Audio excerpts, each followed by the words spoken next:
चीज़ को फॉलो कर सकता हूँ, डे आगे अपने दिन को बढ़ा सकते हो अपने अकॉर्डिंगली। बट ऐसा ही मोमेंट आता है कि फॉर एग्जांपल मैंने कुछ देर मोबाइल चला लिया, कुछ देर मैंने किसी से ऐसे बात कर ली जिस पे मेरा ध्यान वहाँ से भटक गया, तो सडनली वहाँ से क्या होता है कि जो मेरा जो रूटीन है वो धीरे धीरे कम होते जाता है, और जो मेरा पुराना लाइफ स्टाइल है वो धीरे धीरे उस पर हैवी होते जाते हैं, और उसको फिर वापस से फॉलो करना उस रूटीन को काफ़ी मुश्किल हो जाता है। बेसिकली यहाँ पर प्रॉब्लम क्या है कि एक तरफ आपकी बायोलॉजी है जिसको आपके इस एग्जाम से कोई मतलब नहीं है, उसको सिर्फ इस चीज़ की पड़ी है कि मेरे को सेंसरी प्लेजर्स कहीं से भी किसी भी तरीके से मिल जाए, मतलब मेरे को मज़ा आता रहे, मुझे कुछ करना ना पड़े, बढ़िया से बढ़िया सेंसेशंस मिलती रहे, जो भी हमारे सेंसेस के थ्रू होती है, जितनी भी सेंसेशंस होती हैं, जितनी भी तरह की प्लेजर्स होते हैं, वो प्लेजर्स मिलते रहे और पेन ना हो। यस।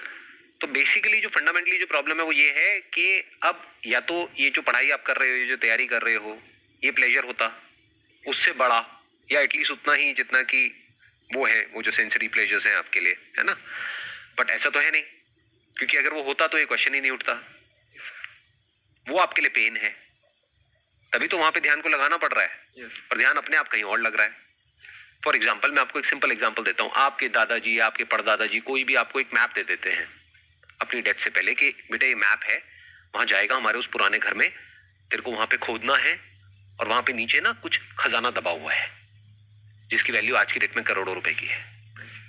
तो अब उसको खोदने में मानो 10 दिन लगने वाले हैं, और आप किसी और की हेल्प नहीं ले सकते, नहीं तो सबको पता लग जाएगा।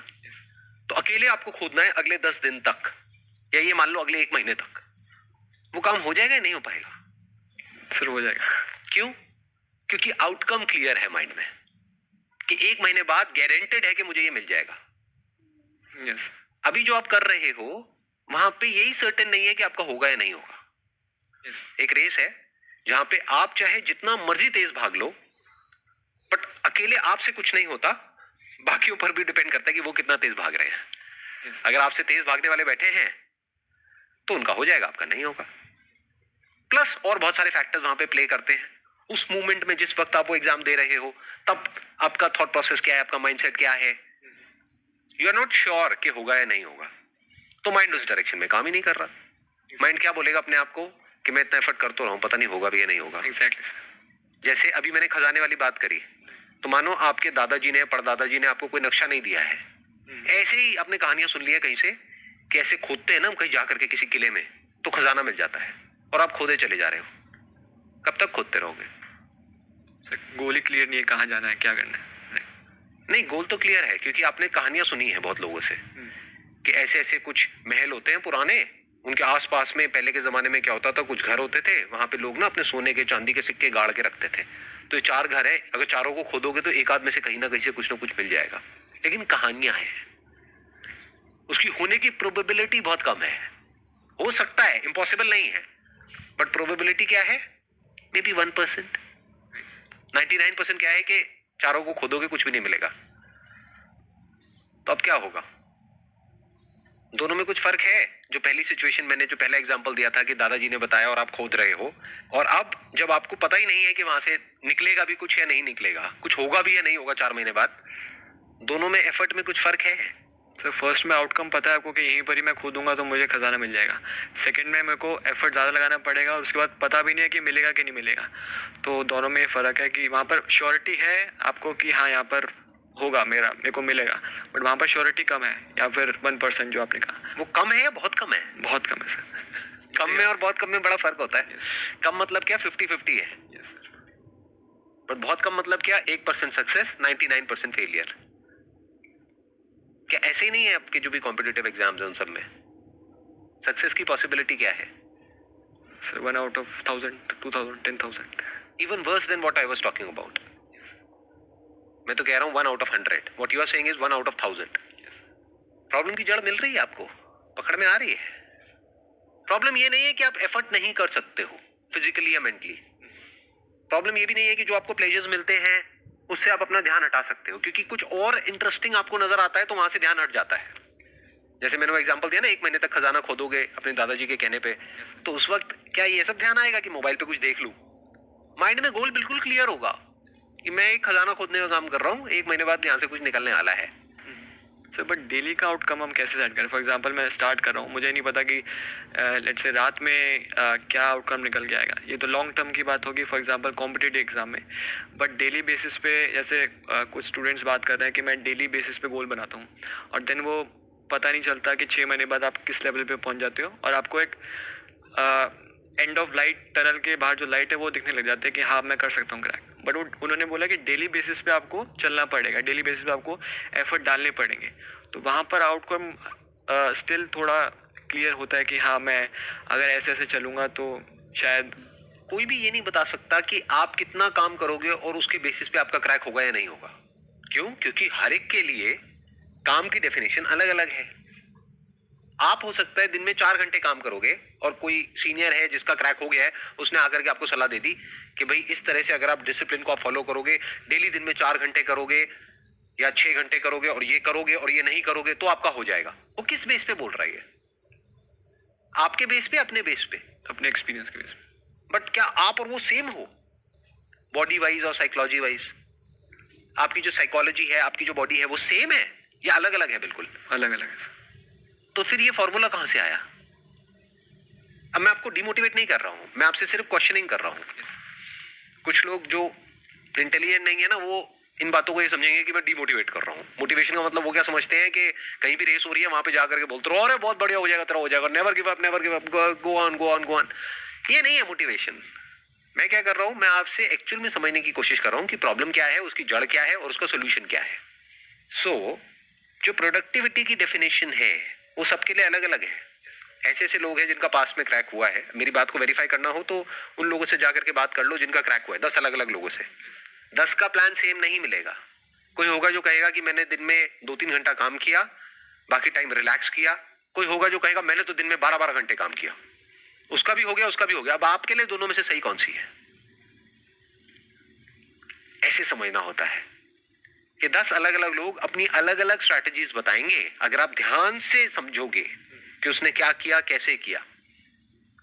उन 10 में से किसी की गर्लफ्रेंड होगी, किसी की नहीं होगी। तो जिसकी नहीं होगी वो कहेगा कि मैं इन चक्रों में नहीं पड़ा, इस वजह से मेरा हो गया। Yes exactly. जिसकी होगी वो कहेगा कि उसने ही मुझे हेल्प किया। किसी का ब्रेकअप हो गया होगा तो वो कहेगा कि मेरा ब्रेकअप हो गया, इस वजह से मेरा नहीं हुआ। कोई दूसरा मिलेगा जो कहेगा मेरा ब्रेकअप हो गया, इसी वजह से मेरा हो गया, क्योंकि मैंने अपना सारा गुस्सा वहां निकाल दिया। तो कोई फॉर्मूला तो है ही नहीं। आप मेरे से भी क्या चाहते हो? फॉर्मूला। जिससे भी आप बात करते हो आप क्या चाहते हो? फॉर्मूला। बट आपका कैसे क्रैक होगा, कैसे नहीं होगा, उसके लिए सबसे पहला स्टेप क्या होगा? पहले आपकी पर्सनैलिटी को समझना, आपकी साइकोलॉजी को समझना, आपके बैकग्राउंड को समझना। कुछ ऐसा हो सकता है कि जो भी आप तैयारी कर रहे हो इसको क्रैक करने के लिए, वो इंटरेस्टिंग हो जाए, उसमें मजा आने लग जाए। Sir I have tried many times actually. जो मैंने ये फॉलो करा था 10-15 दिन का कि 15-20 डेज में पढ़ता हूँ, फिर देन ब्रेक हो जाता है। देन नेक्स्ट टाइम जब मैं प्लानिंग करता हूँ तो मेरा बेसिकली ये होता है कि जो पुरानी प्लानिंग है उससे थोड़ा सा डिफरेंट हो, बिकॉज अब फिर से उसी जोन में जाएंगे तो कहीं ना कहीं आपका जो माइंड कहेगा कि नहीं आप 7 से 11 मैथ्स पढ़ते हो तो अब 7 से 11 थोड़ा कोई अदर सब्जेक्ट पढ़ो। इसमें मेन सब्जेक्ट्स कौन से हैं जिसपे आपको सबसे ज्यादा ध्यान देना है? Basically mathematics. तो बेसिकली इसमें आप कह रहे हो कि जो एग्जामिनेशन आपको क्रैक करना है इसमें मैथमेटिक्स का बहुत बड़ा रोल है, सबसे बड़ा रोल उसी का है। जी सर। तो अब आपको क्या चाहिए कि किसी तरीके से उस सब्जेक्ट में आपको मजा आने लग जाए, उस सब्जेक्ट में इंटरेस्ट आ जाए। उससे ज्यादा जितना कि आपको मोबाइल पे टाइम पास करने में आता है तो काम हो गया ना। यस। ये है प्रॉब्लम की जड़। तो अब वो कैसे होगा? मैथमेटिक्स में इंटरेस्ट कैसे आएगा? जो भी मैथमेटिशियंस पास्ट में हुए हैं उनके बारे में पढ़ो ना, तो आपको पता लगेगा कि लोग कहां कहां तक गए हैं, किस किस लेवल तक गए हैं। उनकी बायोग्राफीज पढ़ो। कहानी तो है। अगर कोई ऐसी कहानी आपके दिमाग में बैठ जाए जो कि आपके माइंड में कोई आइडल बन जाए कि मुझे भी इसी लेवल का मैथमेटिशियन बनना है, तो मान लेते हैं आप उस लेवल का नहीं बनोगे, बट एटलीस्ट इस लेवल का तो बन जाओगे कि वो एंट्रेंस क्रैक हो जाएगा, आपका काम हो जाएगा। You must fall in love with mathematics. That is the solution of this problem, not discipline. Because if you are in love with mathematics and even if the outcome is not clear, you are enjoying what you are doing. Exactly. तो आपके 1-2 साल waste नहीं हुए, और कुछ नहीं तो 2 साल बाद आप एक बेटर मैथमेटिशियन बन गए जो थे 2 साल पहले। क्रैक नहीं भी हुआ तो तो नहीं भी हुआ तो कुछ मिल गया ना, आउटकम तो क्लियर हो गया। यस। तो अब इससे क्या हुआ, तीनों प्रॉब्लम सॉल्व हो गई। आपकी 3 प्रॉब्लम्स थी। एक थी कि जो काम आप कर रहे हो उसमें मजा नहीं है, तो मजा कैसे आएगा, मैंने आपको बताया। ऐसी कहानियां पढ़ो जिसको पढ़ करके, जिसके बारे में सुन करके वो इतनी इंस्पिरेशनल हो, उसमें कुछ ऐसा हो कि वो आपको अंदर से भगाए। उससे क्या हुआ, आपको अब वो करने में मजा आने लग गया। दूसरा, आउटकम को क्लियरली डिफाइन करो माइंड में। आउटकम मस्ट नॉट बी कि मेरा ये होना चाहिए, क्योंकि वो होना है ना होना आपके हाथ में नहीं है। तो आप क्या बोलो, हो गया तो बहुत बढ़िया है, मुझे ये करने में मजा आ रहा है। क्या करने में, मैथमेटिक्स सीखने में, और मैं ये करता रहूंगा अगले 1-2 साल तक। तो क्या बनूंगा मैं, या तो मैं एक बहुत अच्छा मैथमेटिशियन बन जाऊंगा, या मुझे जॉब मिल जाएगी। अब मेरे को जॉब तो मिल गई, साथ ही साथ मैं एक तगड़ा मैथमेटिशियन भी बन गया। राइट। आउटकम भी क्लियर हो गया, प्रोसेस में मजा आने लग गया, जर्नी में मजा आने लग गया। अगर ये 2 चीजें एक्चुअल में आप कर लेते हो, जैसे मैं बता रहा हूं लिख करके पेपर पे अपने माइंड में, आउटकम को भी क्लियर कर लेते हो, प्रॉपर्ली डिफाइन कर लेते हो कि ये मेरा गोल है अगले 2 साल बाद, आइदर अ ग्रेट मैथमेटिशियन और a public sector employee. I am okay with both the options.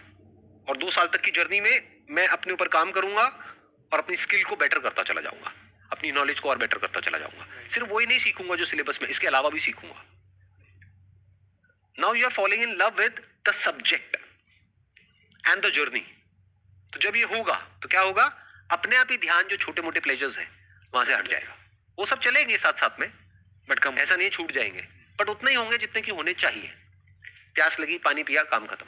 भूख लगी खाना खाया, काम खत्म। फिर वो सब चीजें भी बुरी नहीं है।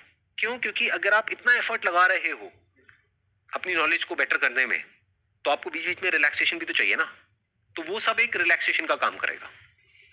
फॉर एग्जाम्पल, आपने बहुत काम किया, बहुत पढ़ाई करी, ये करा वो करा। डिसिप्लिन का मतलब ये नहीं होता कि गधों की तरह बस लगे रहो। उसका मतलब क्या है कि आपने 2, 4, 5 घंटे में आपने क्या अचीव किया है। राइट। तो आपको ये समझ आया कि अच्छा मैं यहाँ था 3 घंटे पहले, अब मैं यहाँ आ गया हूँ। अब मेरी जो ब्रेन है, मेरी जो बॉडी है, वो रिलैक्सेशन मांग रही है। Let me go out and watch a movie. तो अपने आप को रिवॉर्ड दिया आपने तब जब एक्चुअल में कुछ अचीव किया। This is actual discipline. क्योंकि अगर इस तरीके से आप आगे बढ़ते हो ना लाइफ में, तो लाइफ में भी बहुत आगे जाओगे। नहीं तो होगा क्या, जैसे सब आगे बढ़ते हैं उस तरीके से अगर आप कहीं पहुंच भी गए, अगर आपको कोई जॉब मिल भी गई, तब भी उसके बाद कुछ चेंज नहीं होने वाला है लाइफ में, बल्कि लाइफ और बुरी हो जाएगी। क्यों, क्योंकि अभी तो फिर भी एक गोल है उसके बाद तो कोई गोल ही नहीं बचा। मैं क्या कह रहा हूं, या तो जो काम कर रहे हो वही करते रहो, बट पैशन के साथ करो, या इस काम को छोड़ो, कोई ऐसा काम करो जिसमें आपका पैशन हो। इन दोनों के अलावा अगर आप कोई तीसरा रास्ता पकड़ रहे हो, that is not worth it. तीसरे रास्ते में क्या है कि ऐसा काम कर रहे हैं जो करना पसंद नहीं है, लेकिन जो मिलेगा